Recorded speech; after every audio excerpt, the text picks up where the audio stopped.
Your mind shapes the life you live. Yet most people allow it to run on autopilot, reacting to every distraction, doubt and fear. Taking control of your thoughts is the single most powerful step toward achieving clarity, discipline, and success. In this video, we break down 10 practical strategies to master your mind. Recognizing toxic thoughts, challenging limiting beliefs, meditating, replacing fear with action, journaling, visualizing success, limiting distractions, reframing setbacks, practicing gratitude, and building small habits. Apply these techniques daily to transform your mindset. Watch, learn, and subscribe for more life-changing strategies. Number 1. Recognize toxic thoughts immediately. There is a moment every day when the world narrows and a single thought pushes to the front, like a loud, unwanted guest. It might whisper that a mistake defines worth, insist that the future is a minefield, or replay the worst conversation until the body tightens and thinking becomes survival. That thought is not an enemy to be fought with fury. It is information that requires inspection. Recognizing toxic thoughts immediately is the first decisive action toward preventing them from directing behavior, wrecking relationships, and stealing time. Mastery begins with recognition, clear, calm, and consistent. When a harmful thought arrives, the body announces it first. Notice how the breath changes. It shortens, a slight hitch under the ribs. Feelings become concrete sensations, a hollow stomach, a heat behind the eyes, a slow dragging in the limbs. The mind rehearses scenarios that trigger those sensations, an old failure magnified, a future humiliation invented, a personal weakness declared permanent. The path from thought to mood to action is short and predictable if it is left unchecked. The work is to insert a pause between thought and reaction, to see the thought as an event in the mind rather than a final truth. Begin with a single, simple habit that can be deployed anywhere. Name the thought. When a critical, fearful, or catastrophic idea surfaces, label it out loud or silently. Say, for example, "That is a judgment," or "That is a worry," or simply "thought." Naming creates distance. It shifts the experience from being swallowed by the thought to observing it. This is not denial, it is clarity. The more a person practices naming, the less power the thought holds. The simple act of categorizing reduces reactivity and opens space for rational response. Follow naming with a very brief reality check. Ask 3 quick questions inside the mind and answer without drama. First, what is the evidence? List 1 or 2 factual details that support the thought and then 1 or 2 facts that contradict it. Second, is this certain now? Most catastrophic beliefs are about future certainties dressed as present facts. Third, what is the smallest action that disproves this? The third question moves thinking into testing, which is the antidote to rumination. These checks are fast, 20 to 60 seconds, and they break the trance of shame, doom, or paralysis. A practical exercise to train recognition is a thought snapshot. Carry a small notebook or use a notes app and capture toxic thoughts for 1 week. Each entry needs 3 things: the exact thought, the bodily sensations accompanying it, and the habitual behavior that follows. Withdraw, ruminate, snap at someone, avoid. After a few days, patterns emerge. Certain times of day, conversations, or physical states reliably produce the same kinds of toxic thinking. Awareness is the seed of change. When patterns are visible, it becomes possible to interrupt them before automatic behavior takes over. Another powerful tool is the 5-second interruption. When a toxic thought is identified, count backward from 5 and perform an embodied action on the 5. Stand up, take 3 deliberate breaths, run cold water on the face, or step outside for 30 seconds. The countdown creates a brief cognitive gap, the physical action resets the nervous system, and the change in posture or environment signals the brain that this is not a rehearsal for disaster, but a moment to act differently. These are small, enforceable wins that reduce the likelihood of reactive escalation. Language matters. Toxic thoughts often wear absolute words. Always, never, everyone, nobody, forever. Replace absolutist phrasing with proportionate language. Transform "I always fail" into "I failed at this once," or "I am struggling with this now." That linguistic edit narrows the mental field and reduces the sense of catastrophic permanence. Practice doing this the moment a sweeping word is recognized. Keep edits short and concrete. Do not engage in long internal debates. The goal is to reframe, not to produce perfect logic. There is a discipline in scheduled worry. For people whose minds habitually generate anxious narratives, a 20-minute daily worry appointment can be liberating. Schedule it at the same time each day. During that period, allow worry and negative scenarios to be present. Write them down in detail and then close the notebook when time expires. Outside that window, when a worry arises, label it, jot a brief note if necessary, and promise to address it during the scheduled time. This creates a boundary between useful preparation and time-consuming rumination. The mind tastes the structure and learns that it will get attention later, which often reduces intrusive urgency. A Stoic approach insists on practical tests. If the mind predicts failure, design a tiny experiment to gather evidence. If the thought claims social rejection is inevitable, plan a 5-minute interaction and observe the outcome. If the thought forecasts catastrophe from a small mistake, intentionally make a harmless, visible error and measure the consequences. These experiments must be modest, safe, and doable. Their purpose is empirical. Collect data to correct distorted predictive models. Over time, repeated testing recalibrates expectations and weakens the gripping narratives that once felt incontrovertible. The company chosen for thought inspection is crucial. Toxic thinking thrives in isolation and in echo chambers of self-judgment. Create a short list of 2 or 3 people who can be consulted when certain dangerous thoughts arise. These are not therapists necessarily. They are steady, candid, and capable of proportionate feedback. The request to a trusted person can be as simple as, "I need a quick reality check. Does this make sense?" A single corrective voice from outside can puncture the interior monologue and restore perspective. Use this sparingly and respectfully. The point is not to outsource responsibility, but to gather corroboration. Mindfulness practices sharpen recognition. 10 minutes of silent sitting, focusing on breath, sound, or body sensations each morning forms a baseline of mental clarity. Over time, the gap between thought and reaction becomes visible without effort. Meditation trains attention like a muscle. Use short sessions when time is limited. Even a focused breathing exercise during a commute changes physiological tone and reduces the emotional charge of intrusive thoughts. These practices do not cure the presence of negative thinking, they change the relationship to it. Physical stewardship affects mental clarity. Sleep, nutrition, and movement are not optional accessories to mental well-being. They are foundational. Toxic thoughts are louder and more believable when the body is tired, hungry, or stagnant. Establish a daily rhythm, consistent sleep window, protein and fiber at meals, and at least 20 minutes of deliberate movement. Simple actions, such as standing and stretching, walking around the block, or doing 10 push-ups when a toxic thought appears, give the body a new input that alters chemicals and perspective.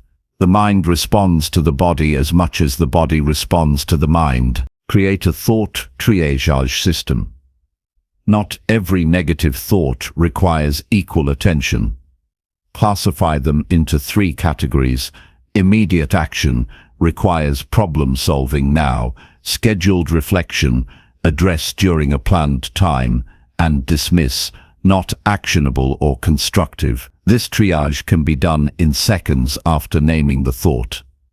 Immediate action might be sending a clarifying message, waking to adjust a deadline, or calling a support person. Scheduled reflection goes into the worry appointment. Dismiss gets labeled and set aside. This reduces the mental clutter and focuses energy where it matters. Discipline is a daily practice, not a heroic act. Small rituals guard the mind. A morning check-in that lasts 3 minutes, a midday pause for breath, an evening review of one success. Each ritual is a signal to the system that attention is present. Over weeks, these rituals accumulate into a new default, recognition before reaction. The cerebral habit of pausing, naming and choosing becomes as automatic as the previous habit of catastrophizing, but it produces freedom rather than confinement. Emotional honesty matters. Toxic thoughts often hide behind shame. Admit when fear is present and name the underlying emotion. I feel embarrassed. I feel unsafe. I feel exhausted. Naming the emotion disarms the thought's masquerade and reveals the real need. Rest, apology, preparation, or support. Respond to the need rather than to the thought. Needs are actionable. Thoughts are often not. Conclude this practice with a commitment to small wins. Each recognized and properly handled thought is progress. Keep a record of these moments. A 2-line journal: the toxic thought, the action taken to neutralize it, and the immediate result. Over time, this log becomes a map of resilience. The record is proof. The mind does not possess absolute authority. Patterns break. Better choices compound. The life that once felt at the mercy of invasive thinking becomes a life guided by steady, deliberate responses. Recognition is not a one-time achievement. It is continuous vigilance exercised with compassion. The Stoic mind is not devoid of feeling. It is trained to observe feelings without surrendering to them. When toxic thoughts arrive, meet them with a clear structure. Notice the body, name the thought, perform a fast reality check, choose one small corrective action, and record the outcome. Repeat this sequence until recognizing becomes reflexive and toxic thinking loses its capacity to destroy. Each day offers opportunities to practice. The world will continue to present challenges, critics, and setbacks. A calm, disciplined mind will not eliminate pain, but it will control the story that pain tells about identity and future. That control is the difference between drifting and steering. A few minutes of disciplined recognition, repeated daily, will change the trajectory of a life. The cost of inaction is the slow erosion of agency. The reward of consistent practice is a mind that serves, not sabotages, the life it is meant to live. Number 2. Challenge limiting beliefs daily. Beliefs are the invisible frameworks shaping every choice, reaction, and emotion. They dictate what we consider possible, what we attempt, and what we abandon before even trying. Limiting beliefs are particularly insidious because they often masquerade as facts. They whisper that talent is fixed, that failure is permanent, that success is reserved for others, or that certain dreams are unattainable. These beliefs settle quietly in the mind and exert enormous influence, often without awareness. The first step to transforming life is identifying and challenging these internal narratives daily until they lose their authority. The process begins with curiosity. Observe the internal commentary that arises in moments of decision, hesitation, or self-doubt. Note recurring statements such as, "I'm not good enough," "I can't do this," or "I'm just not capable." These phrases are the surface indicators of deeper, untested beliefs. To challenge them, it is essential to treat them like hypotheses rather than truths. Approach them as propositions to test, Are they always accurate? Are they universal, or are they situational? The goal is to create cognitive distance between the thought and identity. Every limiting belief carries an origin story. It may have formed from childhood experiences, social conditioning, past failures, or even well-intentioned advice that was misunderstood. By tracing the belief to its source, it loses its unconscious grip. Ask why the belief exists, when it first appeared, and under what conditions it strengthens. Awareness of origin allows perspective. A belief that once served as a protective mechanism may no longer be necessary, yet it continues to restrict growth. Recognition is the first act of liberation. Once a belief is identified, it must be confronted with evidence. This requires an honest audit of life experiences. For instance, if the belief claims "I cannot lead," examine situations where leadership was demonstrated in small or large ways. List accomplishments, moments of initiative, or situations where influence was exerted. The human mind is naturally selective, often emphasizing failure and ignoring success. Actively cataloging contrary evidence shifts perception, revealing that limiting beliefs often exaggerate weaknesses and suppress recognition of actual strengths. Daily challenges to beliefs demand practical exercises. Begin with micro-challenges. Deliberately attempt a small action that contradicts the limiting belief. If the belief asserts incompetence in public speaking, speak up in a short meeting or contribute a single comment to a group discussion. If it insists that creativity is lacking, engage in a brief, low-stakes creative act, a sketch, a poem, or an idea pitch. These micro-challenges function as experiments, producing real data to weaken the authority of the belief over time. Language and internal dialogue play a crucial role. Replace phrases that reinforce limitation with empowering alternatives. Shift "I can't" into "I will try" or "I am learning." Replace "I'm not enough" with "I am growing" or "I have strengths." Consistent daily practice in reframing internal language reconditions the mind to expect possibility rather than obstruction. Words carry weight, shaping perception and action, and this subtle shift gradually rewires habitual thinking patterns. Visualization is another powerful tool. Each morning or evening, dedicate a few minutes to vividly imagine acting in alignment with a desired belief. Picture the scenario in rich detail, the surroundings, the people, the physical sensations, and the emotions associated with success. This is not daydreaming, it is neural rehearsal. The brain processes imagined experiences in ways that strengthen confidence and prepare the mind to respond effectively when opportunities arise. Visualization bridges the gap between aspiration and tangible action. Accountability accelerates transformation. Share your challenges with a trusted friend, mentor, or coach who can provide candid feedback. Verbalizing beliefs and intended actions creates external reinforcement, and the presence of another witness can increase commitment. Periodic check-ins, even brief, help maintain momentum and prevent self-deception. The combination of internal reflection and external verification establishes a feedback loop that strengthens belief restructuring. Daily reflection ensures that insights are not fleeting. Maintain a brief journal, capturing the belief challenged, the action taken, and the immediate outcome.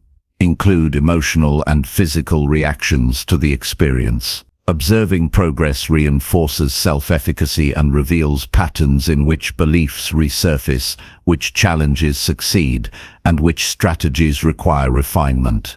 The written record serves as a tangible reminder of growth and a motivational anchor when doubt returns. Exposure to new perspectives catalyzes change. Read widely, converse with diverse individuals, and seek out stories of overcoming limitation. Learning about others who confronted similar internal narratives demonstrates that barriers are often situational rather than intrinsic. Insights gleaned from different fields or experiences can provide unexpected strategies and broaden understanding of what is achievable. Exposure continuously tests the boundaries of assumed limitations, expanding horizons incrementally but steadily. Self-compassion underpins this practice. Challenging beliefs often evokes discomfort, resistance, and even temporary regression. It is normal to encounter internal skepticism or fear. Approach the process with kindness, acknowledging effort rather than perfection. Recognize that transformation is gradual and non-linear.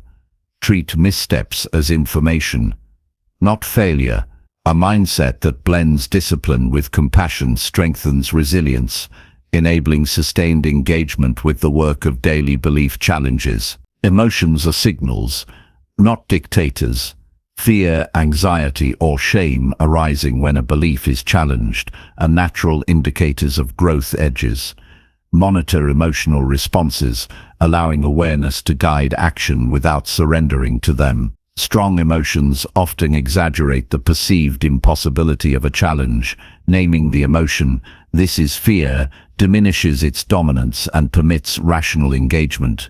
Over time, repeated encounters with uncomfortable emotions while testing beliefs desensitize the mind, making previously paralyzing thoughts manageable. The concept of incremental progress is vital.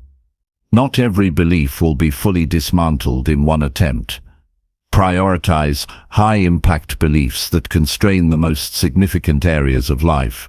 Approach each challenge as a discrete, measurable experiment. Consistency in small, deliberate acts compounds over weeks and months. Repeated testing, reflection, and reinforcement erode the authority of limiting beliefs, replacing them with evidence-based confidence and actionable self-permission. Stoic principles inform the mindset required. A belief is only as limiting as the individual allows it to dictate behavior. The power resides not in external circumstances, but in response. By consistently challenging internal assumptions, the individual exercises agency over thoughts, emotions, and actions. This disciplined approach fosters autonomy, fortifies resilience, and aligns perception with reality rather than assumption. Recognition, testing, and measured action cultivate mental clarity and purposeful direction. Daily habits consolidate the work. Begin each day with a short practice. Identify a lingering limiting belief and perform one small act contradicting it. End each day by reflecting on successes, obstacles, and strategies to continue improvement. Ritualizing the challenge ensures that the mind does not default to unexamined assumptions. The repetition of deliberate engagement transforms the challenge from sporadic effort into enduring skill. Ultimately, challenging limiting beliefs is an act of liberation. It reshapes identity, expands possibility, and builds confidence rooted in evidence rather than fear. Each day's effort weakens internal barriers, strengthens autonomy, and cultivates a mindset oriented toward growth, resilience, and achievement.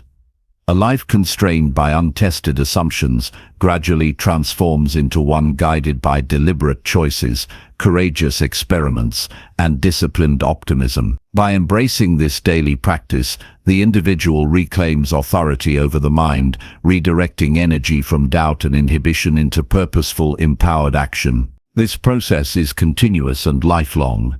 Even as some beliefs dissolve, new ones may emerge, requiring vigilance, reflection, and consistent challenge. The reward of this daily commitment is profound: the ability to confront obstacles without self-sabotage, to embrace opportunity without hesitation, and to live in alignment with potential rather than fear. Every challenge met, every assumption tested, every belief questioned, is a step toward a life defined by conscious mastery rather than passive limitation. Number 3.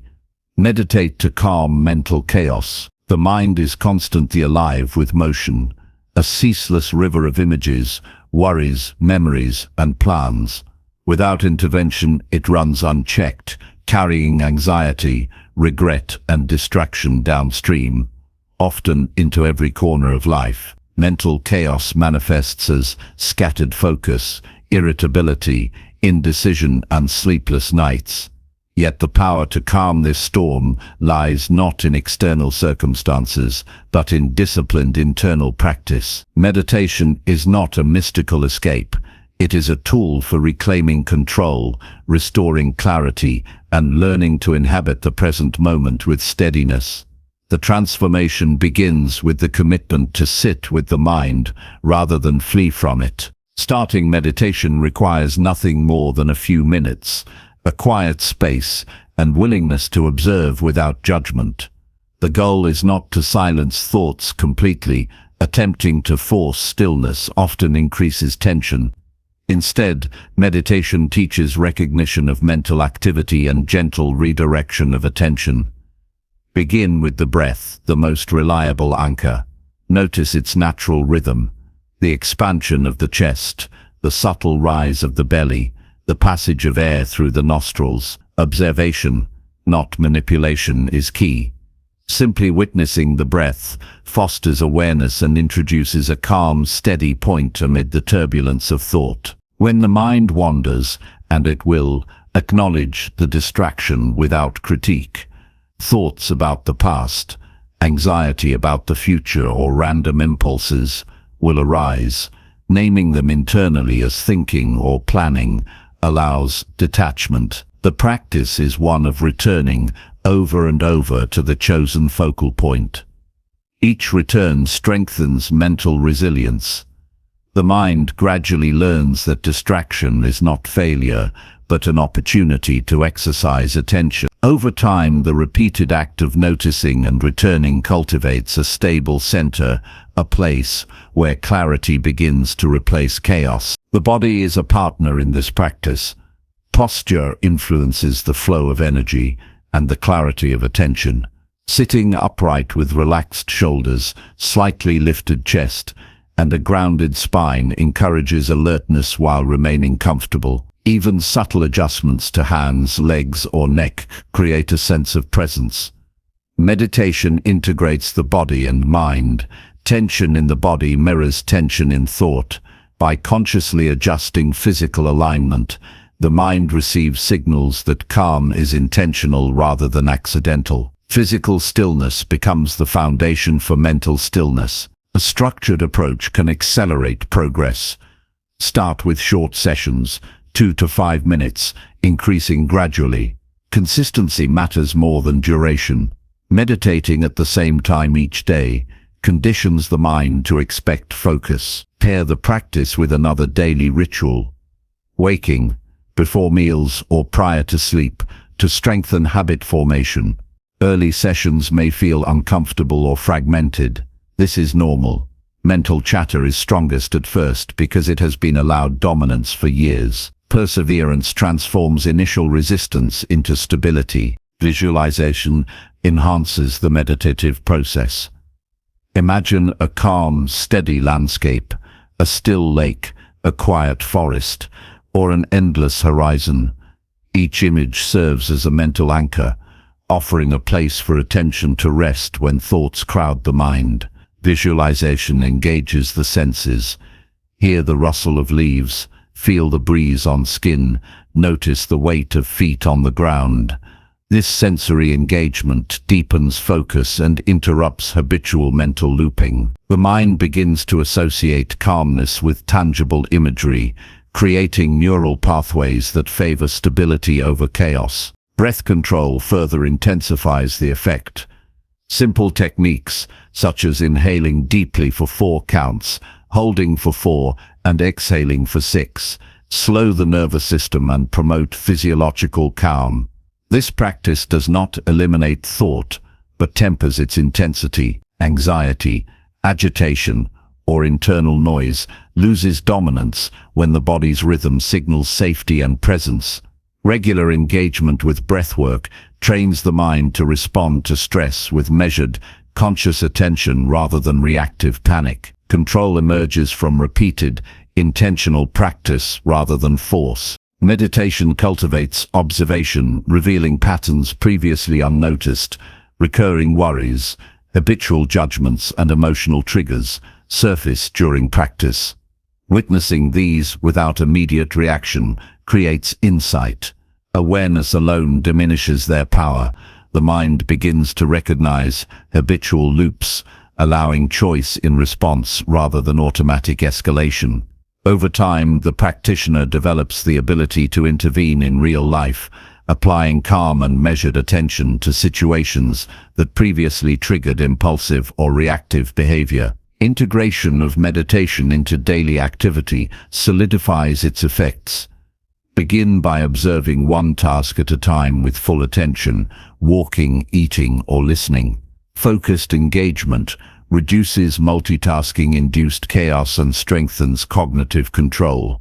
The principle remains the same as formal meditation: attention, acknowledgement of distraction, and gentle return to the task. Over weeks, this integration produces a profound shift. Mental clarity extends beyond sitting sessions, becoming the default operating mode rather than an isolated exercise. Emotional regulation is a critical outcome. Meditation enhances tolerance for discomfort. Stressful events no longer trigger immediate panic or frustration because the mind has rehearsed detachment and focus. Emotions are observed as signals, not dictators. Recognizing anxiety or anger, naming it internally, and breathing through it creates a buffer between sensation and reaction. The practitioner develops the capacity to respond thoughtfully rather than impulsively. Life's inevitable challenges are met with composure rather than surrender to mental turbulence. Meditation also sharpens decision-making. When the mind is calm, choices are based on clarity rather than compulsion. Impulsive judgments dissolve as the brain becomes capable of observing options, predicting outcomes, and evaluating alternatives without emotional distortion. Clarity in one domain extends to others. Relationships, work, and personal goals benefit from the stabilized mental state cultivated during practice. Small, consistent meditation sessions compound into profound functional advantages over time. Consistency creates compounding benefits. Each session reinforces neural pathways associated with focus, emotional stability, and self-awareness. Just as muscles grow with repeated exercise, the mind strengthens through deliberate attention. Benefits may be subtle at first: a sense of calm, improved patience, or minor improvements in concentration, but compound over months into measurable change. Life begins to feel less reactive and more intentional, with mental clarity guiding rather than chaos dictating. Self-discipline underpins the practice. Daily meditation is an act of commitment to the mind's health.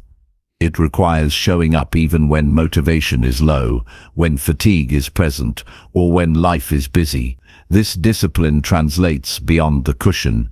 The mental endurance cultivated supports perseverance in challenges, persistence in goals, and resilience in the face of adversity. The act of sitting with the mind daily becomes a declaration that inner mastery is non-negotiable. Journaling complements meditation. After each session, a brief reflection captures insights, observations, and emotional patterns noticed during practice. This externalizes internal activity, making abstract phenomena tangible. Patterns of thought, emotional triggers, and progress over time become visible. The journal functions as both a tool for self-accountability and a map for deepening practice.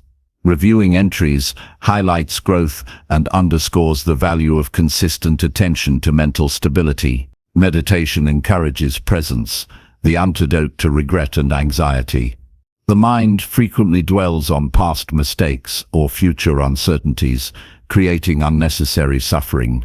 Training attention to the present moment interrupts these cycles. Observing sensations, breath, or immediate surroundings grounds the practitioner, allowing awareness to inhabit now. Presence reduces cognitive overload, diminishes stress, and restores clarity. Mental chaos is less a product of circumstance than of inattention. Cultivating presence reclaims agency over thought and emotion. Social and environmental factors influence effectiveness. Choosing a quiet, minimally stimulating environment enhances early practice. Gradually, the mind learns to maintain calm even amidst external noise. Similarly, surrounding oneself with individuals who respect and practice mindful attention reinforces the habit.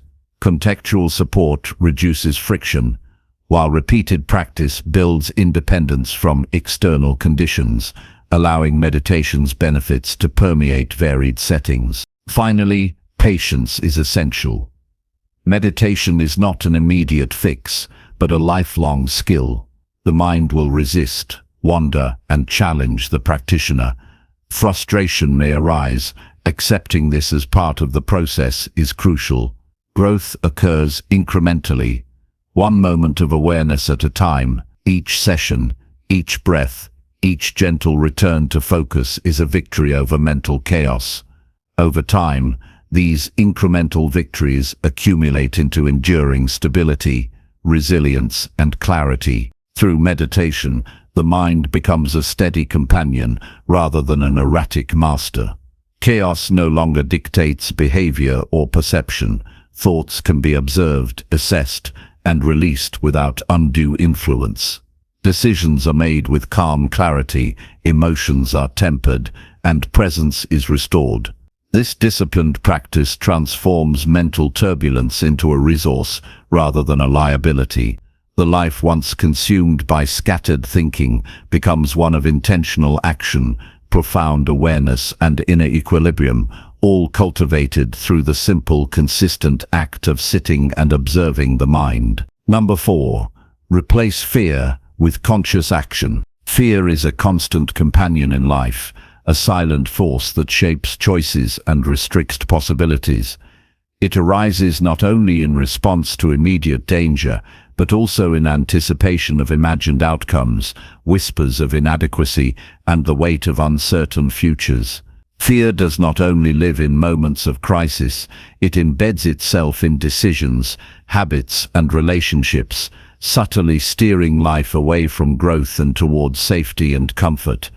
To surrender to fear is to hand over control of your life to imagined threats. Replacing fear with conscious action is the deliberate method of reclaiming agency, transforming hesitation into initiative, and converting anxiety into focused, purposeful effort. The first step in this transformation is awareness. Fear often masquerades as caution, doubt, or rational concern. Recognizing it requires careful observation. Notice the physiological signals: tightened muscles, quickened heartbeat, shallow breathing, or tension in the stomach. Observe mental patterns that accompany fear: repetitive what-if scenarios, catastrophic predictions, and inner dialogue warning of failure or embarrassment. Naming fear clearly, without embellishment or avoidance, removes the illusion that it is unavoidable. Awareness allows the mind to respond rather than react, creating a window for conscious choice. Once fear is recognized, the next step is assessment. Not all fears are equal or relevant. Evaluate the threat realistically. What are the actual odds of the feared outcome? What elements are within control and what are beyond influence? This evaluation distinguishes rational precaution from imagined catastrophe.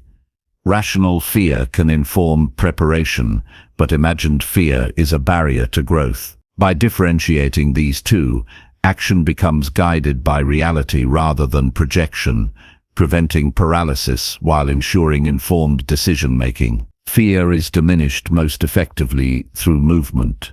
Not passive reflection, but intentional, incremental action. Even small steps disrupt the hold of anxiety. Start with one measurable task aligned with the objective that fear resists. For example, if fear prevents public speaking, speak first in front of a mirror, then record yourself, then present to a friend.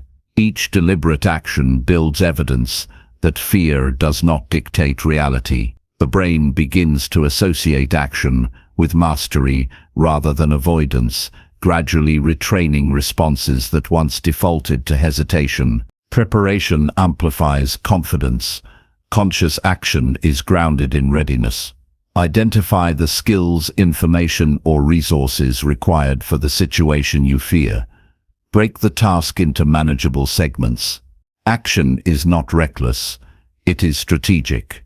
When preparation meets intention, fear loses credibility. Anxiety thrives in uncertainty.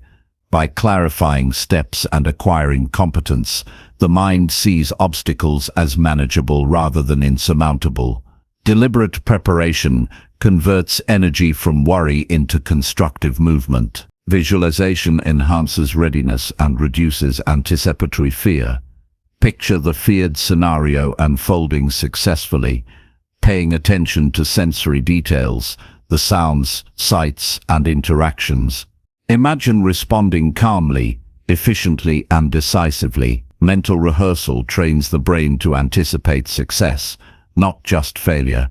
This does not guarantee a flawless outcome, but it creates a mental blueprint that guides action under stress. Over time, repeated visualization strengthens neural pathways that support courage and rational performance, replacing instinctive withdrawal with intentional engagement. Decision-making under fear requires a disciplined mindset. When fear triggers hesitation, focus on the next immediate step rather than the totality of the challenge. Ask, what is one action I can take right now? This breaks overwhelming situations into manageable units. Action, even minimal, interrupts the spiral of anxiety. Each successful step reinforces the principle that fear is advisory, not directive. Momentum builds from one conscious choice to another, gradually neutralizing the inertia that fear imposes. Body and breath are powerful allies. Fear often manifests physically, yet deliberate control over respiration and posture signals security and competence to the nervous system. Deep, steady breaths, firm posture, and deliberate movements convey readiness internally and externally. Physical engagement stabilizes emotion and facilitates rational thought. The body and mind work synergistically.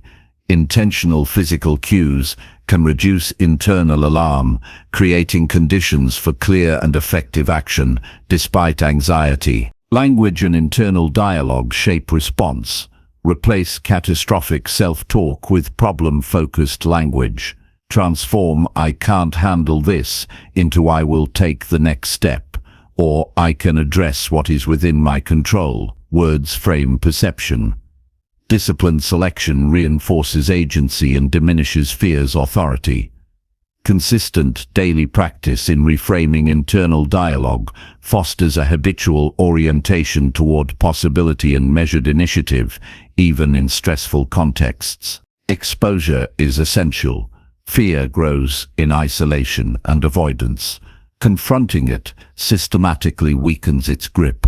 Gradual, repeated exposure to situations that trigger fear allows the mind to gather evidence contradicting catastrophic expectations. Begin with low-risk scenarios, progressing to more challenging contexts.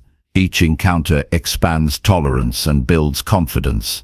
Over time, fear's intensity diminishes because repeated experience demonstrates that outcomes are manageable and that action is more effective than avoidance. Accountability strengthens commitment to action.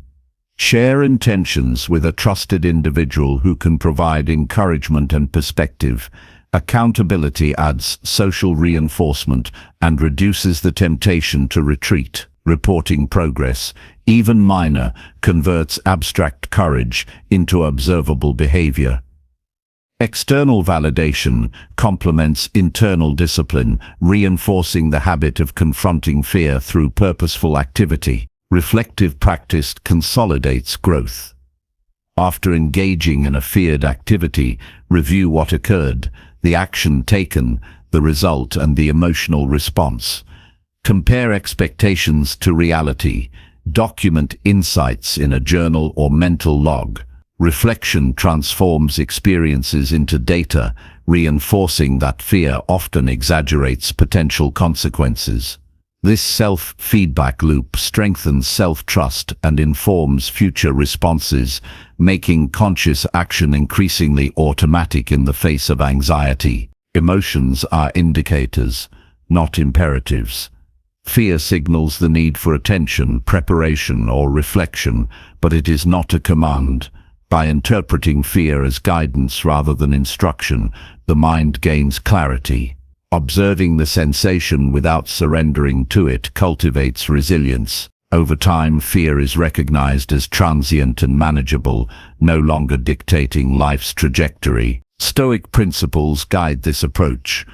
The individual cannot control all circumstances, but control over response is always possible. Courage is not absence of fear. It is deliberate engagement despite fear. Replacing fear with conscious action aligns life with values rather than instinctive avoidance. Each instance of choosing action reinforces personal authority over the mind and environment, establishing a pattern of decisiveness and competence. Daily practice is essential. Fear can return if not consistently confronted. Establish routines that integrate small, deliberate actions against habitual fears. Start mornings with a proactive challenge. Address difficult conversations intentionally and incrementally expand the comfort zone. Repetition consolidates neural and behavioral pathways, creating a lasting disposition toward courage rather than avoidance. Meditation and reflection complement action. Quiet moments allow assessment of emotional states and recognition of fears before they escalate. A calm mind enhances clarity, enabling strategic engagement with challenging situations. Combined with deliberate physical and verbal action, this balance of preparation, reflection, and implementation maximizes effectiveness in replacing fear with conscious behavior. Success is cumulative. Each engagement with fear strengthens confidence, diminishes the emotional power of anxiety, and reinforces self-efficacy. Conscious action transforms fear from a barrier into a signal for deliberate effort. Over time, patterns shift.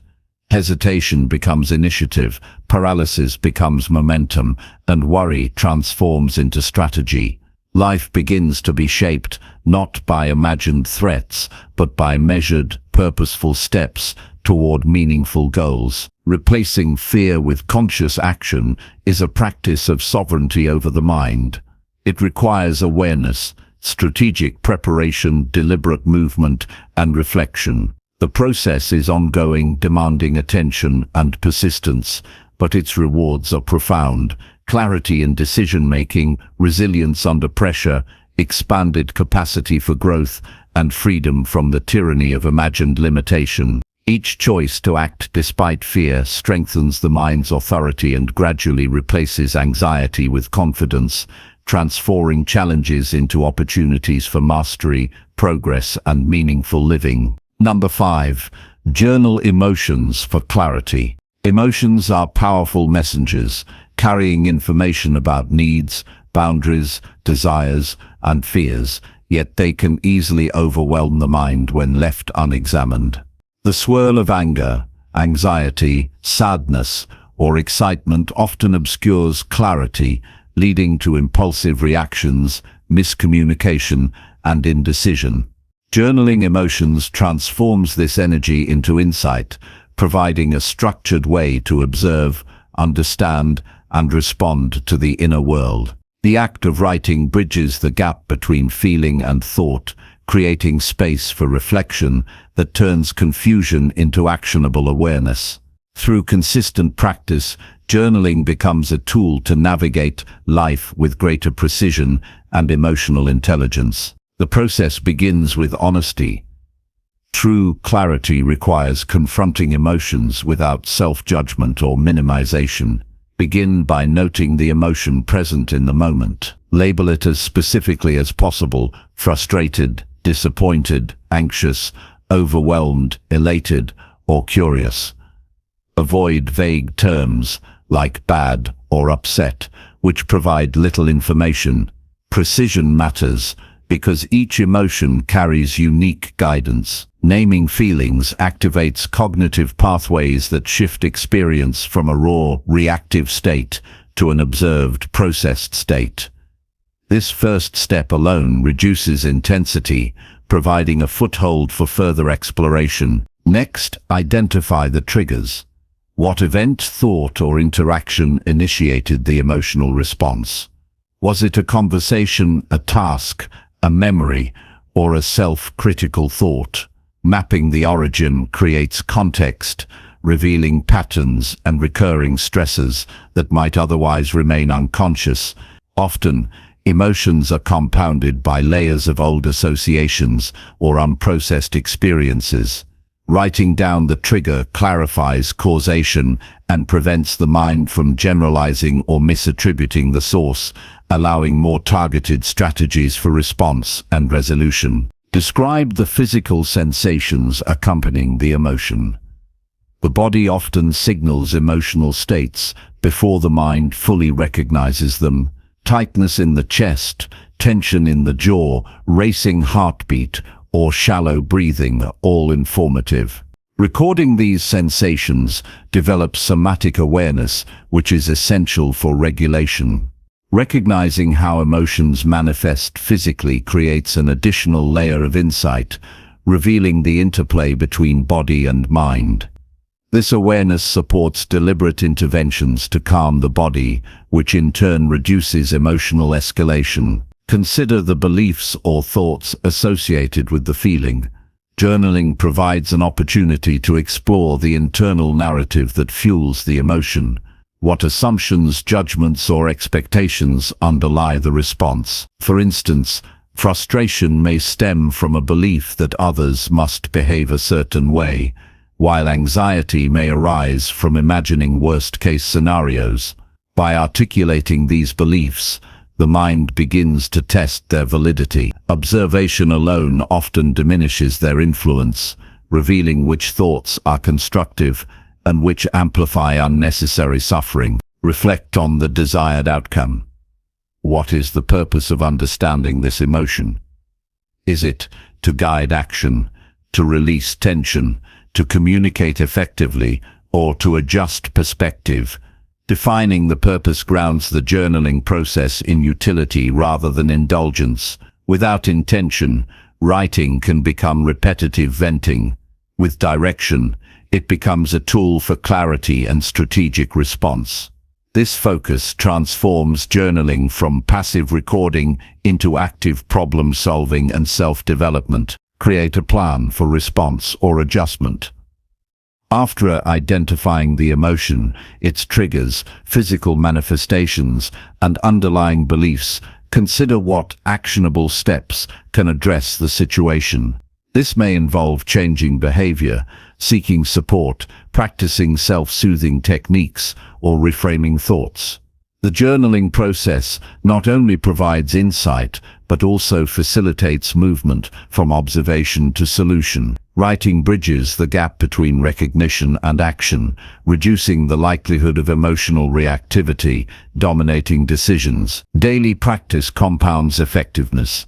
Set aside time each day, even just 5 to 10 minutes, to journal emotions. Consistency strengthens the habit of self-reflection and promotes greater emotional literacy over time. Recording experiences regularly exposes patterns and progress that may not be apparent in sporadic reflection.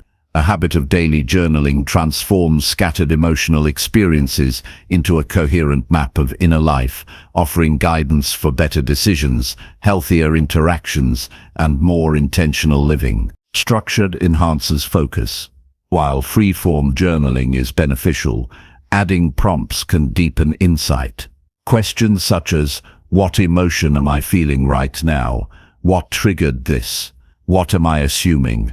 How is my body responding? What can I do to respond effectively? Guide attention to critical aspects of the emotional experience.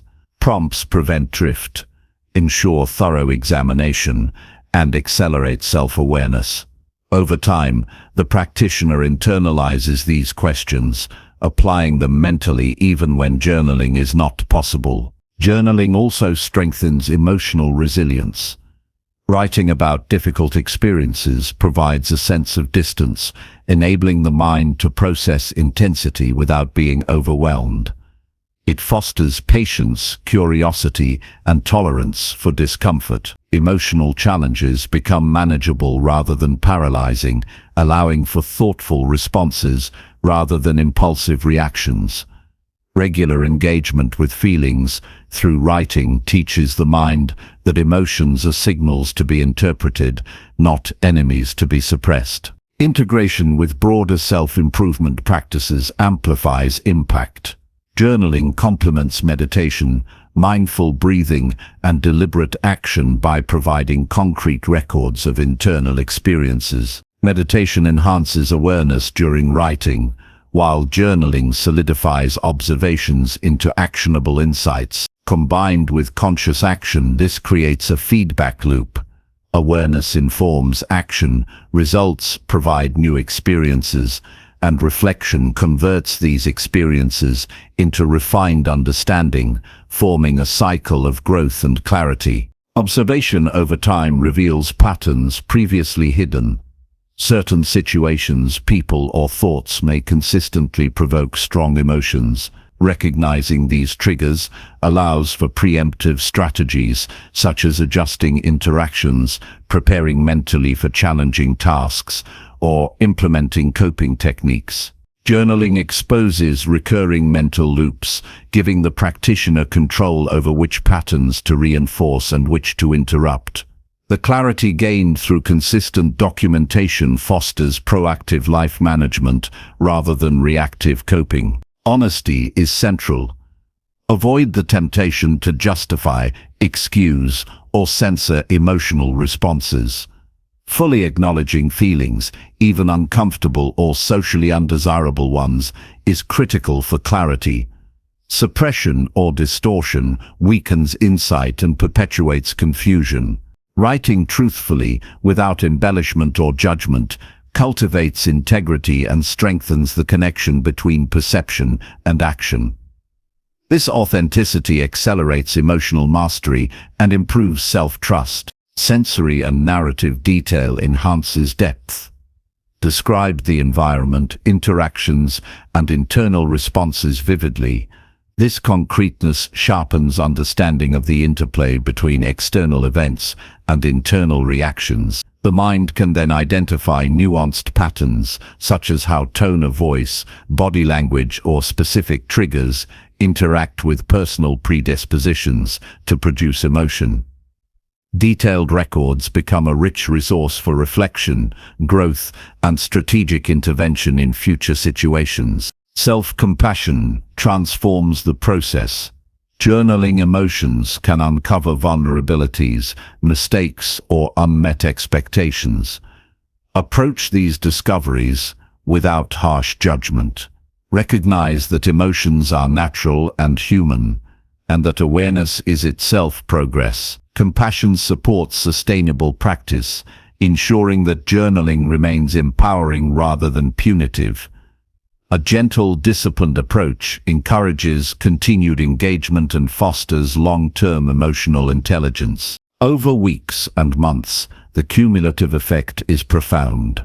The mind becomes clearer, reactions slower, and understanding of self more precise.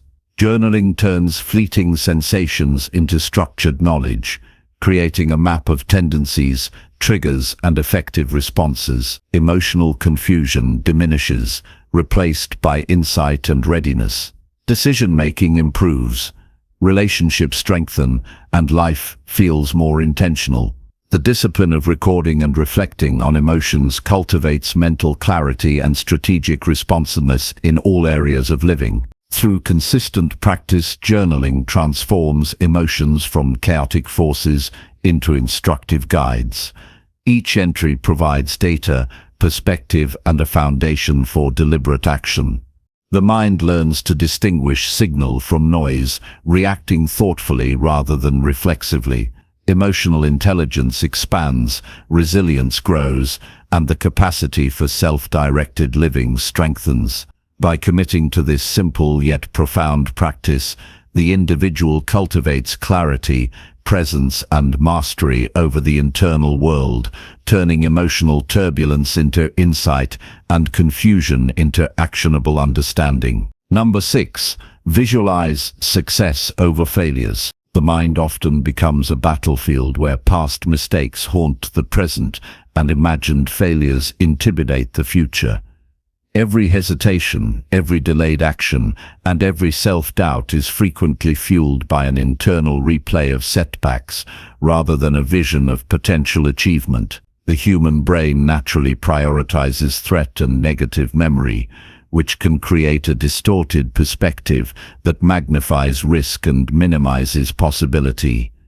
To succeed, it is essential to rewire this pattern, training the mind to focus on potential, capability, and constructive outcomes. Visualization is a tool that allows the brain to rehearse success instead of failure, creating a blueprint for action and cultivating confidence in the face of uncertainty. Visualization begins with clarity about the desired outcome.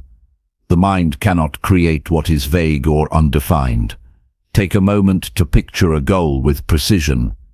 The environment, the steps necessary, and the sensations associated with achievement. Success is imagined not as abstract or symbolic, but as concrete and specific. If the objective is giving a compelling presentation, visualize standing confidently, hearing the audience respond positively, and feeling composed and articulate. These sensory details, sights, sounds, bodily sensations, make the experience more real to the brain, producing neural patterns similar to those formed during actual performance. The process requires repetition. A single mental rehearsal has limited impact. Consistent engagement solidifies pathways and strengthens belief in the possibility of success. Begin each day with a focused session, dedicating 5 to 10 minutes to imagining the desired outcome. Picture the scenario unfolding step by step, including potential obstacles and the ways in which they are navigated effectively. Repetition trains the mind to anticipate success even when challenges arise, reducing the intimidation of unforeseen circumstances and fostering readiness to act decisively in real life. Emotional engagement is critical. Visualization is most effective when paired with the feelings associated with success. Imagine pride, satisfaction, relief, or joy alongside the sensory details. Emotional activation strengthens the neural connections, making the envisioned outcome more compelling and believable. When the brain experiences the associated emotions during visualization, it begins to treat the imagined success as attainable, aligning motivation, confidence, and attention toward behaviors that support actual achievement. The mind is persuaded by vivid, emotionally charged rehearsal. Contrast with failures is deliberate. Do not deny the existence of setbacks, but reframe them as lessons rather than permanent conditions. Visualization is not about ignoring challenges, it is about prioritizing the focus on competent handling rather than catastrophic anticipation. Picture difficulties arising and imagine responding with skill, patience, and creativity. Each rehearsal of overcoming obstacles strengthens problem-solving abilities and reduces fear of the unknown. The mind learns that failure is not a defining endpoint, but a transient condition to be navigated intentionally. Integration with physical practice enhances effectiveness. Visualization alone is powerful, but when combined with deliberate action, it reinforces neural and behavioral alignment. Before an actual task, practice mentally rehearsing movements, words, or strategies. Athletes, performers, and leaders often employ this method to prime responses and reduce error. Mental rehearsal conditions the body and mind to perform with poise under pressure. The imagined scenario serves as a blueprint for action, making execution smoother, more confident, and less reactive to stress or distraction. Visualization develops foresight and strategic planning. By repeatedly imagining the desired outcome and the steps to reach it, potential pitfalls become visible before they arise. Anticipating challenges and mentally rehearsing responses equips the mind to respond flexibly rather than reactively. This foresight is particularly valuable in high-stakes situations where composure and adaptability are crucial. By mentally navigating the terrain of possibility, the practitioner strengthens judgment and cultivates a proactive orientation toward achievement. The practice also cultivates resilience. By envisioning success repeatedly, the mind builds an internal narrative of competence and capability. When real setbacks occur, the individual recalls the rehearsed triumphs and responds with confidence rather than despair.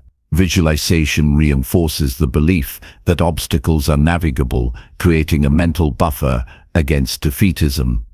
Each imagined success serves as a cognitive anchor, reminding the mind of its capacity to achieve and to recover from mistakes. Daily reflection amplifies the impact. After visualization sessions, note insights, feelings, and strategies that emerged. Record which elements felt most vivid, what emotions were strongest, and which potential challenges were identified. This reflection consolidates learning, transforms fleeting impressions into actionable knowledge, and provides material for refining future visualization. Over time, a journal of mental rehearsals becomes a resource, mapping the evolution of goals, strategies, and confidence, and reinforcing the connection between imagination and real-world accomplishment. Visualization also influences perception of opportunity. When the mind is trained to anticipate success, it becomes attuned to resources, connections, and circumstances that support achievement. Patterns of potential are recognized more readily, and the mind is inclined to act rather than hesitate. Success becomes a magnet for attention and energy, drawing focus toward constructive engagement rather than avoidance. Visualization shifts orientation from problem-centered to possibility-centered thinking, cultivating initiative and proactive behavior. Language strengthens the process. As scenarios are imagined, pair visualization with empowering self-talk. Phrases like, "I am capable," "I navigate challenges effectively," or "I perform with confidence" reinforce the internal narrative of success. These verbal affirmations, combined with vivid mental imagery, strengthen belief, neural readiness, and emotional alignment. Words shape perception, and consciously chosen language directs focus toward constructive outcomes rather than past failures or imagined limitations. Incorporate sensory richness to deepen impact. Include sounds, tactile sensations, movement, and spatial awareness in visualization.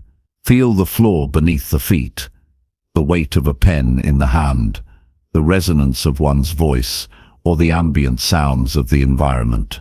Multisensory engagement enhances realism and increases the likelihood that the mind and body respond in alignment during actual execution. The brain interprets detailed visualization similarly to real experience, reinforcing preparation and increasing readiness. Visualization also fosters patience and process orientation. Immediate success is rarely the outcome. The mind often focuses on final achievement while neglecting incremental steps. Visualize each stage of progress, from initial preparation to execution to eventual success. This approach strengthens focus on action, effort, and adaptation rather than fixation on the endpoint alone. The practice trains persistence, encourages deliberate engagement, and prevents discouragement when challenges appear along the path. Accountability complements visualization. Share intentions or imagine scenarios with a mentor, coach, or trusted peer. Verbalizing goals strengthens commitment and reinforces mental rehearsal with external validation. Feedback can refine strategy, enhance detail, and uncover overlooked challenges. Accountability encourages disciplined practice and bridges the gap between mental rehearsal and tangible action, reinforcing the link between imagination and achievement. Self-compassion reinforces the process. Visualization may reveal internal doubts or fears previously ignored. Acknowledge these without judgment and incorporate them into rehearsal as obstacles to be navigated effectively. Accept that imperfection in mental rehearsal or initial outcomes does not diminish capability. Compassion ensures consistent practice, reduces avoidance and sustains momentum, while reinforcing resilience and confidence. Over weeks and months, repeated visualization produces measurable changes in behavior, focus, and confidence. The mind begins to anticipate success automatically, approach tasks with greater ease, and respond to challenges with skill and composure. Patterns of hesitation and self-doubt diminish, replaced by intentional, confident engagement.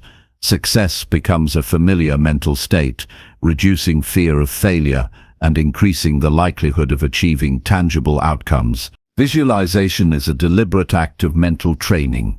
Each session strengthens neural circuits associated with skill, focus, and confidence, aligning cognition, emotion, and action. The brain begins to expect possibility rather than limitation, preparing the individual to perform at their best when real opportunities arise.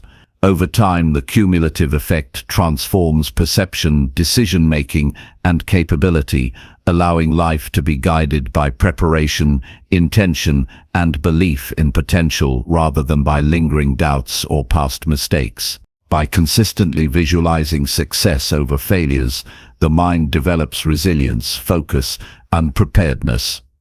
Mental rehearsal equips the individual to navigate challenges, anticipate solutions, and maintain confidence under pressure. This practice transforms imagination into action, potential into reality, and fear of failure into constructive energy. Visualization does not replace effort, it amplifies it, creating alignment between mental expectation and real-world execution. Through disciplined, detailed, and repeated practice, the mind is conditioned to seek, recognize, and achieve success, shaping a life driven by possibility rather than constrained by the shadow of past setbacks. Number 7. Limit distractions and digital overload. In a world where notifications demand constant attention and the boundaries between work, social life, and personal time are increasingly blurred, the mind is under continuous siege. Every ping, message, or alert is designed to capture attention, fragmenting focus and reducing the capacity for deep thinking. Digital overload is not merely a matter of habit. It fundamentally alters how the brain processes information, disrupts memory, and erodes discipline. Limiting distractions and managing digital consumption is therefore essential for reclaiming cognitive control, mental clarity, and meaningful productivity. It is a deliberate strategy to protect attention, cultivate presence, and reclaim the mental space necessary for purposeful living. The first step is awareness. Identify the sources of distraction and quantify their impact. This requires honest observation. How often are social media apps opened? How frequently do notifications interrupt work or leisure? Which platforms or tools create the greatest pull on attention? Keeping a record for several days illuminates patterns, revealing not only frequency but also the emotional triggers, boredom, anxiety, or the desire for validation that drive habitual engagement. Recognizing these patterns creates the foundation for conscious intervention. Digital boundaries must be intentional. Begin by structuring the day into focused blocks, assigning specific times for communication, social media, and passive browsing. Outside these periods, devices should be silenced or placed out of reach. Time blocking reduces impulsive checking, allowing uninterrupted engagement with tasks requiring concentration. Each uninterrupted periods strengthens attention and reinforces the brain's capacity for sustained focus, countering the fragmentation caused by constant connectivity. Notifications are often the most insidious form of distraction. They demand immediate attention, fragment thought, and create a false sense of urgency. Disabling non-essential alerts transforms the digital environment from reactive to controlled. Evaluate each app and determine whether its notifications are critical, optional, or unnecessary. Reduce the flow of external demands so that attention is directed according to conscious priorities rather than algorithmic design. The absence of constant pings cultivates mental space, allowing concentration, reflection, and reticity to flourish. Physical environment also influences susceptibility to distraction. Designate a workspace that minimizes digital temptations. Keep the area clear of non-essential devices. Maintain organized surroundings and control sensory inputs such as light and sound. Environmental cues strongly affect behavior. A space optimized for focus signals the brain that attention is the priority. Conversely, cluttered or multi-use areas reinforce fragmentation. Curating the environment amplifies the effectiveness of digital boundaries, making disciplined engagement more automatic. Deliberate single-tasking strengthens mental resilience. Multitasking, often facilitated by technology, divides attention and reduces both efficiency and satisfaction. Approach each task with full focus, resisting the urge to check devices or switch between streams of information. Start with small, intentional acts. Write an email without opening social media, read a chapter without phone interruptions, or engage in conversation without digital intrusion. The brain adapts, gradually enhancing concentration and reducing the habitual pull toward distraction. Establishing digital rituals supports consistency. Begin and end each day with structured practices that minimize aimless device usage. For example, a morning routine might include reading, journaling, or mindful breathing before checking messages. Evenings can be reserved for reflection, planning, or offline interaction, avoiding the stimulation that disrupts sleep and emotional balance. Rituals provide structure, making discipline habitual rather than effortful, and signal to the brain that attention has designated periods for both input and restoration. Intentional consumption is equally important.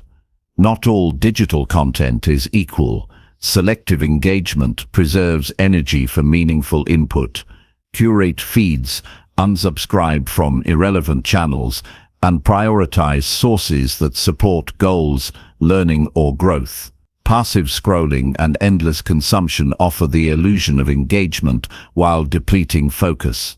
By choosing high-value input, the mind operates with purpose rather than reaction, fostering informed thinking and strategic action. Micro breaks can be used strategically. Short intervals of device-free movement or sensory engagement enhance focus by allowing the brain to reset. Walking, stretching, or observing surroundings provides recovery for attention, reducing mental fatigue.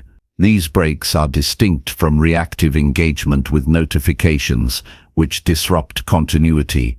When planned intentionally, micro breaks strengthen cognitive endurance and maintain clarity throughout prolonged periods of work or study. Accountability reinforces discipline. Share digital boundaries with colleagues, family, or friends, explaining periods of unavailability. External understanding reduces pressure to respond immediately and fosters mutual respect for attention.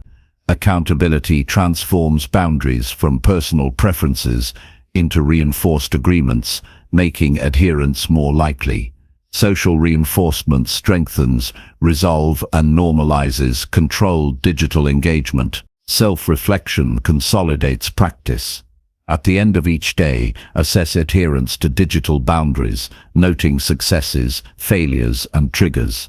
Journaling provides insight into patterns of distraction, emotional responses to device withdrawal, and strategies that effectively restore focus. Continuous reflection fosters iterative improvement, gradually increasing efficiency, presence, and the capacity to manage attention. By observing both behavior and outcomes, the practitioner fine-tunes habits and cultivates enduring mental discipline. Time audits illuminate deeper issues. Track not only device usage, but also how attention shifts in response to interruptions. Identify moments where digital engagement substitutes for action, reflection, or creativity. Recognizing substitution patterns empowers corrective measures. Replace mindless scrolling with intentional activities that align with goals, values, or personal growth. The mind learns to associate effortful engagement with reward, while passive consumption diminishes in priority. Integration of digital minimalism into broader life practices amplifies results. Pair limited device usage with mindfulness, meditation, or focused work to reinforce self-regulation. Deliberate engagement strengthens willpower, reduces stress, and enhances cognitive clarity. As attention is reclaimed, mental energy can be directed toward learning, problem-solving, creativity, and meaningful interaction, creating a life oriented toward purpose rather than distraction. Digital decluttering extends beyond attention. Evaluate applications, subscriptions, and content for ongoing relevance. Uninstall apps that no longer serve goals, delete accounts that fragment focus, and streamline devices for efficiency. A simplified digital environment reduces cognitive load, strengthens decision-making, and supports disciplined use. Each reduction in digital noise amplifies the brain's capacity to concentrate and produce meaningful outcomes. Patience is essential. Limiting distractions is not a one-time action, but an ongoing process. Digital habits are reinforced over years and require consistent, deliberate practice to alter. Expect temporary discomfort as the mind adjusts, including feelings of boredom, anxiety, or restlessness. These sensations are signals that attention is being reclaimed. Persistence and gradual adaptation build lasting resilience, transforming attention from a fragmented resource into a controlled, strategic asset. Self-compassion sustains practice. Reducing digital overload may reveal dependency patterns or lapses in discipline. Approach setbacks without harsh judgment. Acknowledge progress while maintaining commitment to improvement. Compassion fosters resilience and encourages continued engagement, reinforcing both habit formation and mental clarity. Discipline coupled with empathy accelerates transformation, preventing discouragement and maintaining momentum. Over time, limiting distractions and managing digital consumption creates profound cognitive and emotional benefits. Attention becomes sharper, decision-making improves, and mental energy is redirected toward meaningful action. Stress is reduced, creativity is enhanced, and the capacity for sustained focus increases. Life becomes guided by conscious intention rather than the reactive pull of technology, enabling mastery over both time and thought. The practice ultimately transforms the relationship with technology. Devices shift from masters to tools, serving goals instead of fragmenting attention.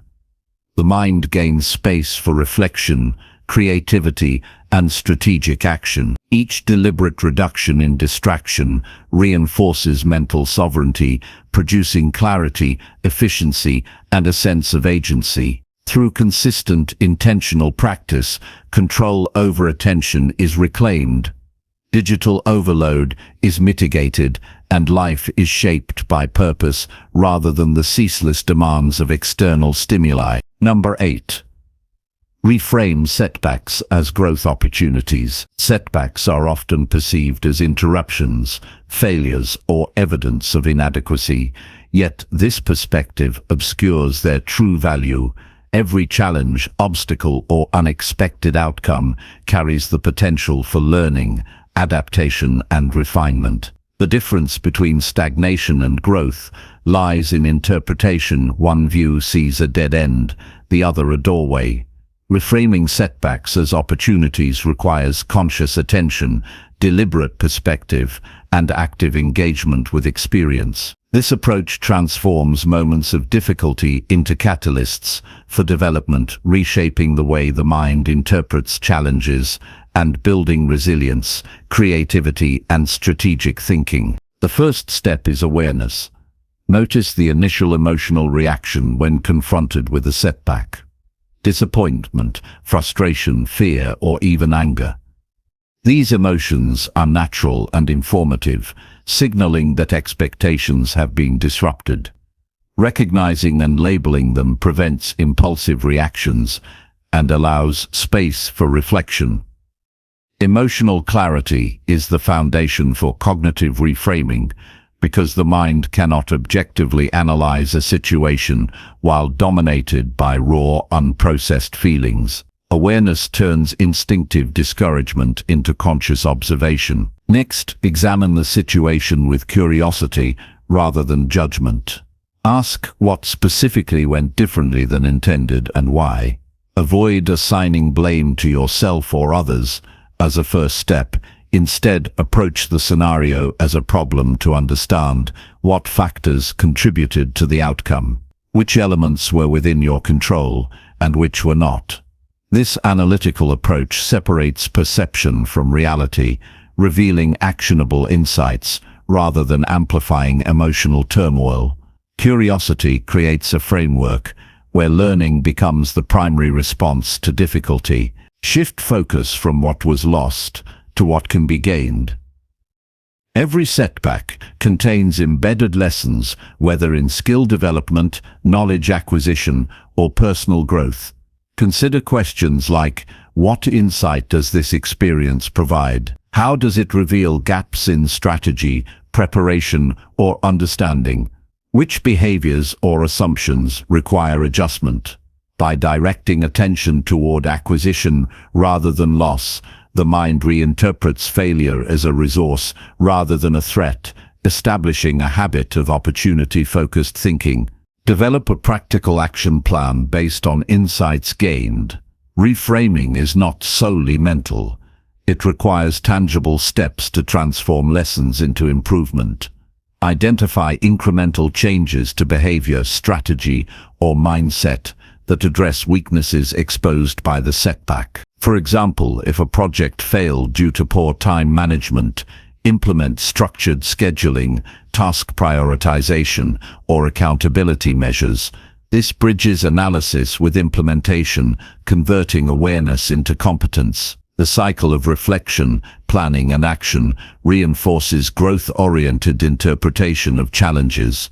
Language plays a pivotal role in reframing. Internal dialogue can either reinforce defeat or promote constructive learning. Replace statements like "I failed" or "this is hopeless" with "I am learning" or "this provides an opportunity to improve." Words shape perception and influence behavior. Deliberate choice of empowering language strengthens the association between setbacks and potential gains. Over time, repeated verbal reinforcement rewires the mind to anticipate opportunity rather than defeat. And confronted with difficulty, documenting experiences solidifies perspective. Journaling setbacks alongside the lessons extracted and actions planned creates an external record of progress. Writing clarifies thought, organizes insights, and provides a resource to reference when facing future obstacles. Over weeks and months, this record demonstrates personal development and underscores the benefits of reframing. Tangible evidence of growth strengthens resilience, enhances motivation, and cultivates confidence in the capacity to convert adversity into advantage. Embrace emotional processing as part of reframing. Setbacks evoke strong feelings, and suppressing them can inhibit learning. Allow time to experience disappointment or frustration fully, but within controlled bounds. After emotional acknowledgement, shift toward analysis and planning. Balancing emotion with reason prevents over-identification with failure, while harnessing the energy of emotion to fuel learning. Emotional regulation transforms setbacks from paralyzing experiences into informative, energizing events. Seek external perspectives to enrich understanding. Mentors, peers, or colleagues can provide insight that the individual might overlook. Objective viewpoints reveal blind spots, alternative strategies, or contextual factors influencing the outcome. Collaboration enhances reframing by demonstrating that setbacks are common, navigable, and instructional. External input reinforces the idea that challenges are part of growth, normalizing difficulties and offering models for adaptive responses. Adopt a long-term orientation. Individual setbacks rarely define overall trajectory. They are moments within a broader continuum of effort and experience. By contextualizing failures within a long-term framework, the mind reduces the intensity of perceived threat and encourages strategic perseverance. Viewing life as iterative experimentation reframes each challenge as data contributing to eventual mastery, rather than as a permanent judgment of ability. Incremental experimentation strengthens learning. Treat each setback as a test of approach, a data point for refinement. Adjust strategies, implement changes, observe outcomes, and iterate. The scientific mindset converts adversity into a controlled feedback loop, emphasizing experimentation over judgment. Incremental improvement builds competence, confidence, and adaptability, reinforcing the concept that setbacks are mechanisms for progress rather than permanent obstacles. Visualization supports the reframing process. Imagine handling similar challenges successfully, incorporating lessons learned from previous setbacks. Mental rehearsal primes the brain to respond with skill and confidence, rather than fear or resignation. Visualization strengthens neural pathways associated with effective action, reducing the emotional weight of future difficulties. The mind gradually associates challenges with capability rather than anxiety, reinforcing the habit of opportunity-focused interpretation. Cultivate gratitude within setbacks. Even in difficult situations, identify elements that provide benefit, insight, or growth potential. Gratitude shifts perception from scarcity to abundance, highlighting resources rather than limitations. Recognizing positive aspects of adversity mitigates negativity bias, fostering a constructive mindset and enhancing resilience. Gratitude transforms setbacks into stepping stones, motivating deliberate engagement with challenges rather than avoidance. Self-compassion is integral to reframing. Failures and obstacles are inevitable. Harsh self-criticism amplifies emotional pain and reduces adaptive thinking. Approach setbacks with understanding, acknowledging effort while remaining committed to learning. Compassion supports sustained engagement, reduces avoidance, and encourages continued practice of constructive interpretation. This balance of accountability and empathy strengthens both emotional and cognitive resilience. Consistency cements reframing as a habitual response. Treat every setback, small or large, as an opportunity to practice this perspective. Repetition strengthens neural and behavioral pathways, making growth-oriented interpretation the default response. Over time, challenges no longer trigger panic, defeatism, or procrastination, but instead catalyze reflection, analysis, and improvement. Habitual reframing builds a resilient, adaptable, and proactive mindset. Integration with broader life practices enhances impact. Combine reframing with journaling, meditation or goal visualization to maximize understanding and application. Reflective writing captures lessons, meditation fosters awareness and emotional regulation, and visualization primes performance. Together, these practices create a cohesive system where setbacks are continuously interpreted as information and opportunities rather than threats. Life becomes a dynamic process of learning and adaptation rather than a series of discouraging disruptions. Through deliberate practice, the mind gradually internalizes this approach. Challenges become familiar, manageable, and instructive. Confidence grows as patterns emerge, demonstrating the capacity to recover, adjust, and succeed. Each setback reinforces the principle that difficulty is temporary and constructive when interpreted intentionally. Over time, resilience, insight, and strategic thinking are strengthened, producing a life oriented toward continuous growth, mastery, and purposeful action rather than being hindered by fear or discouragement. Reframing setbacks is ultimately an act of empowerment. By consciously choosing interpretation, extracting lessons, and implementing changes, the individual transforms obstacles into instruments of development. Life becomes guided by adaptive perspective, informed decision-making, and intentional effort. Through this practice, challenges cease to be barriers and instead become catalysts, shaping capability, fortitude, and the ability to navigate complexity with skill, clarity, and confidence. Number 9. Practice gratitude consistently every morning. Gratitude is often underestimated, dismissed as a simple courtesy or fleeting thought, yet it is a profound mechanism for reshaping perception, enhancing mental resilience, and fostering emotional equilibrium. Practicing gratitude consistently each morning sets the tone for the day, establishing a mindset attuned to abundance rather than scarcity.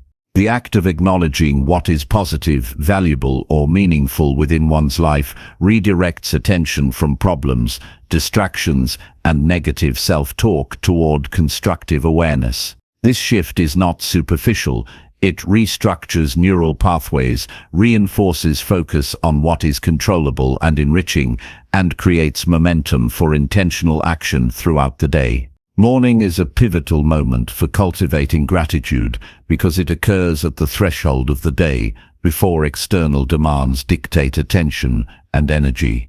Upon waking, the mind is relatively fresh, less influenced by cumulative stress or fatigue. Engaging in gratitude immediately upon arising anchors awareness in positivity, influencing emotional and cognitive patterns from the outset. This practice establishes a psychological baseline. Rather than reacting to external stimuli, the individual begins the day from a position of reflection, composure, and perspective. The mental clarity achieved through morning gratitude extends into every subsequent interaction, task, and decision. The practice begins with deliberate attention. Pause upon waking to identify 3 to 5 specific things for which to be grateful. Avoid generic or habitual responses such as "I am grateful for life" without deeper engagement. Instead, focus on concrete aspects: the warmth of sunlight filtering through the window, the support of a family member, the satisfaction derived from completing a task yesterday, or the opportunity to learn something new today. Specificity cultivates authenticity and amplifies the psychological effect, making gratitude a meaningful cognitive and emotional exercise rather than a perfunctory habit. Sensory engagement enhances the impact of gratitude. As each item is identified, visualize it vividly, notice the details, and engage the emotions associated with it. Recall a conversation with warmth, feel the physical comfort of a familiar environment, or sense the satisfaction of a personal achievement. By integrating emotional and sensory perception, gratitude moves from abstract acknowledgement to a tangible experience. This multi-sensory approach strengthens memory and embeds positive neural patterns, increasing the likelihood that the associated feelings persist throughout the day. Expressing gratitude physically can reinforce mental impact. Writing in a journal each morning captures thoughts externally, providing clarity and permanence. Recording the specifics of what is appreciated also allows for reflection over time, revealing patterns of abundance, growth, and recurring blessings. Alternatively, verbalizing gratitude aloud or meditating while focusing on appreciation engages vocal and respiratory systems, anchoring the mind and body in positivity. The combination of thought, emotion, and action creates a holistic experience that magnifies psychological benefit. Gratitude also fosters cognitive reframing. By focusing on what is present, available, and positive, the mind is less likely to dwell on deficiency, setbacks, or distractions. This early morning practice trains the brain to approach challenges with perspective, resilience, and creative problem-solving rather than frustration or despair. Even in difficult circumstances, attention directed toward what remains meaningful or valuable mitigates negative bias and encourages adaptive thinking. Gratitude is a cognitive anchor that stabilizes perception before reactive patterns dominate. Incorporating intention into morning gratitude amplifies its effect. As each item is recognized, connected to purpose or action, appreciation for health can inspire care through exercise or nourishment. Acknowledgement of supportive relationships can motivate connection or reciprocity. Recognition of opportunities can foster initiative and proactive behavior. This link between awareness and action transforms gratitude from passive reflection into a tool for daily effectiveness and personal growth, aligning mindset with deliberate engagement in life. Gratitude practice enhances emotional regulation. Focusing on positive aspects of life diminishes the intensity of anxiety, frustration, and resentment. Neural pathways associated with appreciation, reward, and satisfaction strengthen, producing greater baseline emotional stability. This cultivated resilience enables more thoughtful responses to stress, clearer judgment, and the capacity to sustain effort toward long-term goals. Gratitude is not merely a feel-good exercise, it is a strategic method for cultivating equilibrium and emotional intelligence. Integration with visualization further deepens impact. As gratitude is acknowledged, imagine the benefits and positive influence of each element on current and future circumstances. Visualize how relationships, opportunities, and personal resources can be nurtured and expanded. This forward-looking element converts appreciation into strategic awareness, reinforcing purpose-driven action. The mind begins to associate the recognition of value with proactive engagement, fostering alignment between perception and behavior. The discipline of consistency is crucial. Practicing gratitude sporadically produces fleeting benefits, while regular morning engagement produces enduring change in mindset, cognition, and behavior. The habit formation process strengthens neural circuitry associated with positive focus and attentional control. Over time, the mind begins to automatically scan for sources of value and opportunity rather than loss or limitation. Daily repetition transforms gratitude from conscious effort into intuitive orientation toward life's constructive aspects. Journaling facilitates reflection and measurement of growth. Recording morning gratitude enables later review, revealing progress, recurring blessings, and patterns of enrichment that might otherwise be overlooked. This archival practice strengthens memory, reinforces positive neural associations, and provides tangible evidence of abundance. Reviewing past entries reinforces motivation, perspective, and confidence, reminding the mind of capacity, resources, and potential even during challenging periods. Accountability enhances the practice. Sharing morning reflections with a mentor, partner, or peer fosters social reinforcement and external validation. Discussions of gratitude cultivate shared positivity and mutual encouragement, reinforcing commitment to intentional practice. Social integration of gratitude promotes a sense of community and deepens appreciation for relational dynamics, further embedding the habit into daily life. Gratitude also influences goal orientation. By recognizing present advantages, skills, and resources, the mind gains clarity regarding next steps and priorities.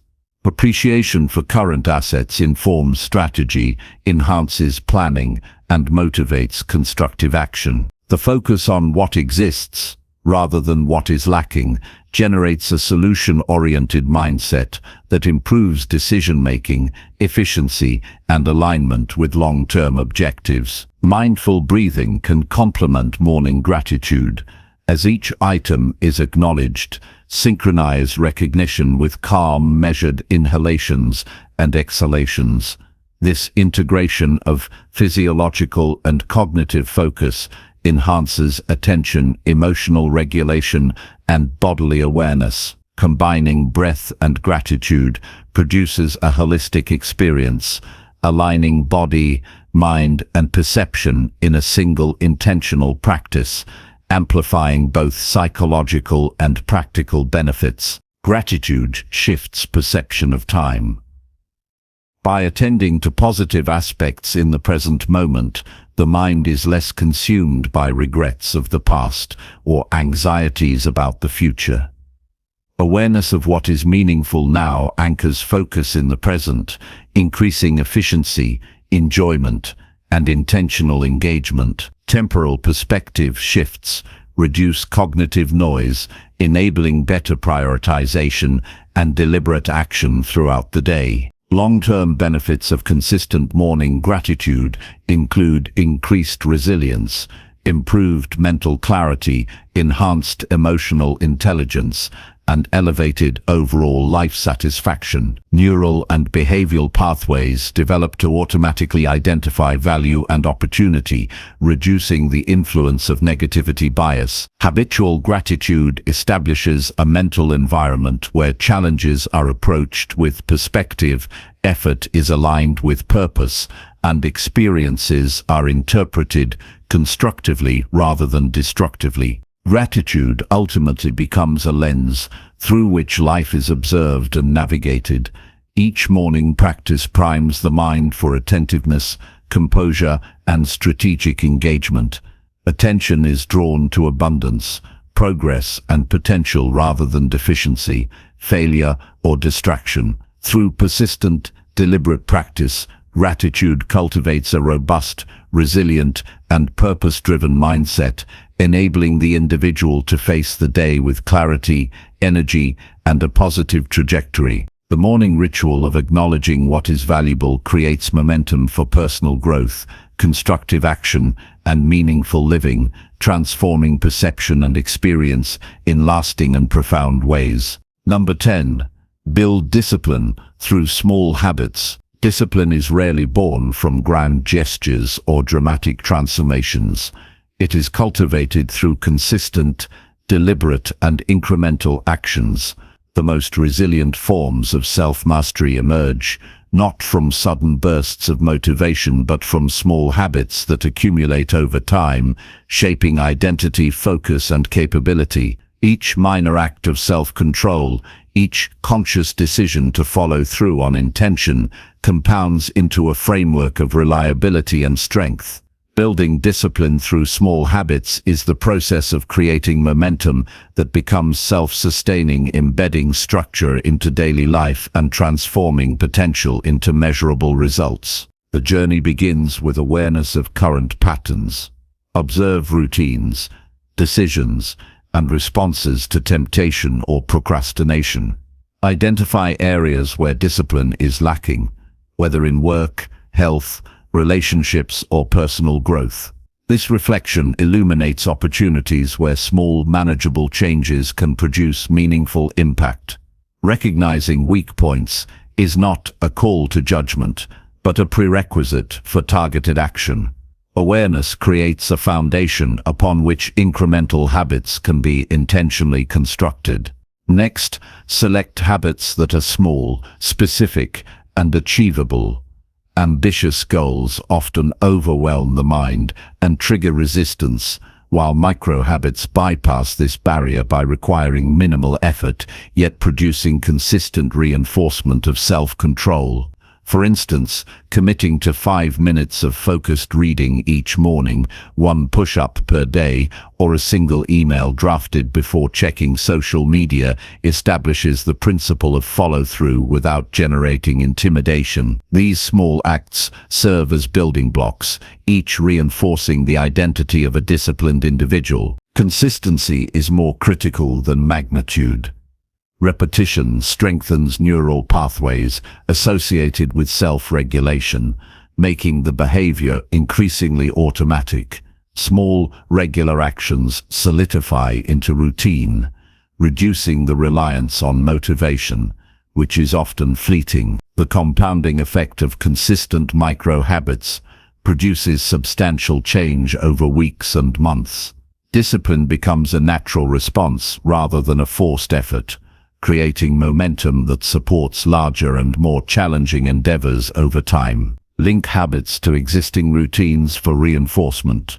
Habit stacking, or attaching new behaviors to established ones, leverages the brain's familiarity with existing cues, reducing friction and enhancing adherence. For example, after brushing teeth in the morning, one might spend 2 minutes reviewing goals or journaling reflections.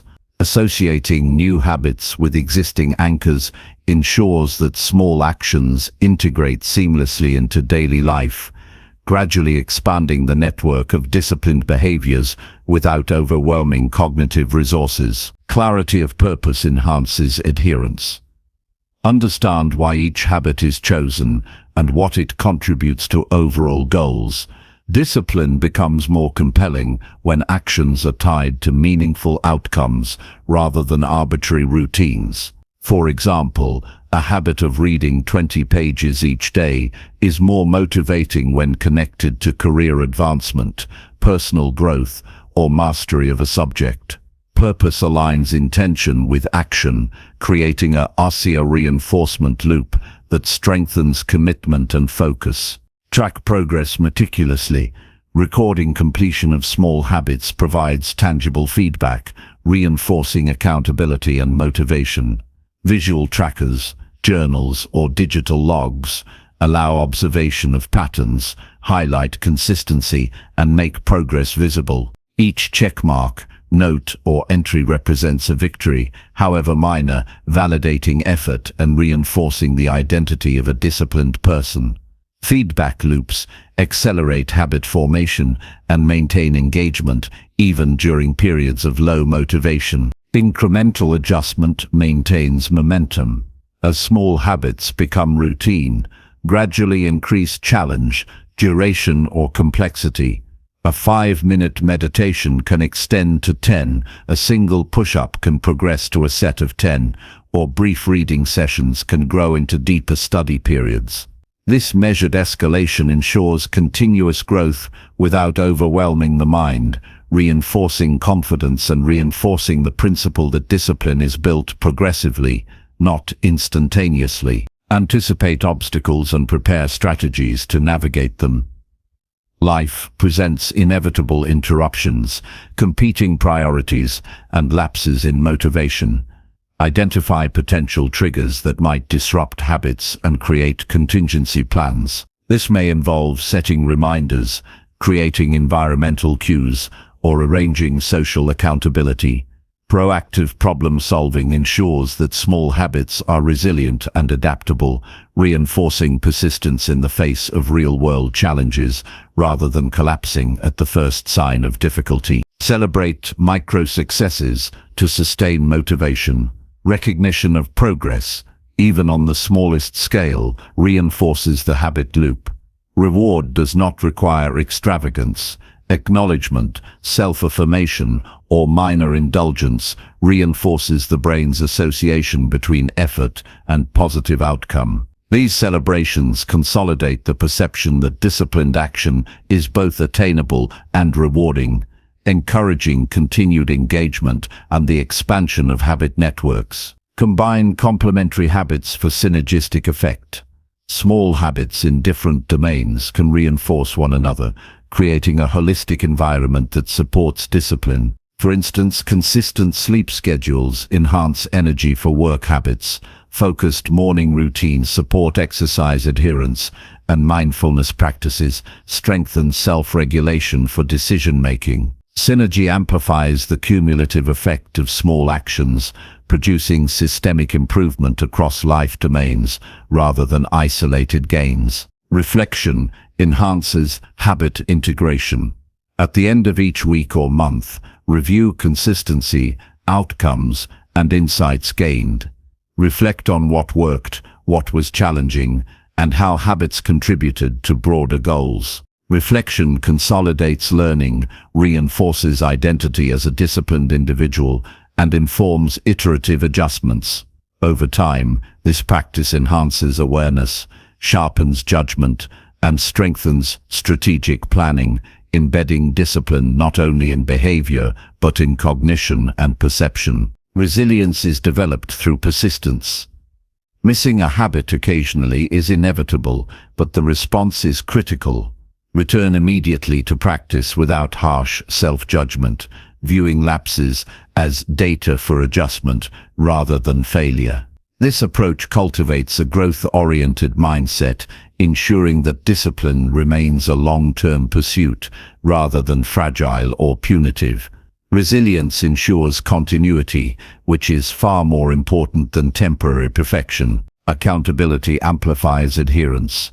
Sharing intentions and progress with mentors, peers, or supportive networks reinforces commitment and provides external reinforcement. Regular reporting or discussion maintains focus and reduces susceptibility to distraction or rationalization. Social reinforcement complements intrinsic motivation, embedding habits within both personal and relational frameworks. Visualizing the long-term benefits of small habits enhances engagement. Imagine how consistent effort compounds over months and years. Improved health, enhanced skills, increased productivity, and greater self-mastery. Visualization connects present actions to future outcomes, making each small decision meaningful and reinforcing discipline. The mind perceives each minor habit as part of a larger trajectory, motivating persistence and consistency. Integrate environmental design to support habits.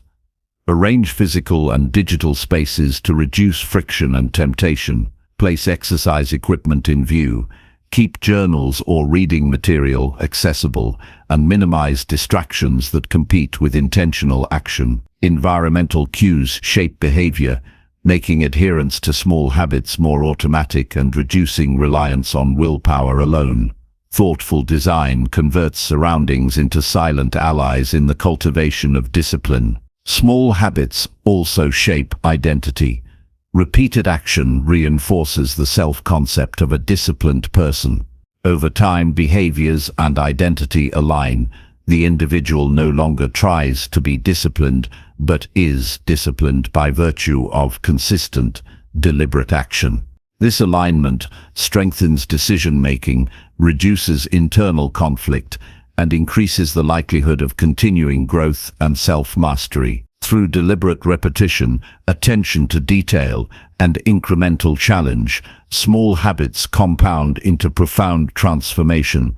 Discipline becomes embedded, attention sharpens, and capacity for sustained effort expands. Each minor habit strengthens resilience, focus, and purpose, producing momentum that extends across life domains. Mastery emerges gradually, built not on sudden inspiration, but on the steady accumulation of small, intentional actions that shape character, cognition, and outcomes. The practice of cultivating discipline through small habits is therefore both an art and a science, a deliberate shaping of behavior, mind, and identity into a cohesive, powerful force capable of sustaining achievement, growth, and meaningful living.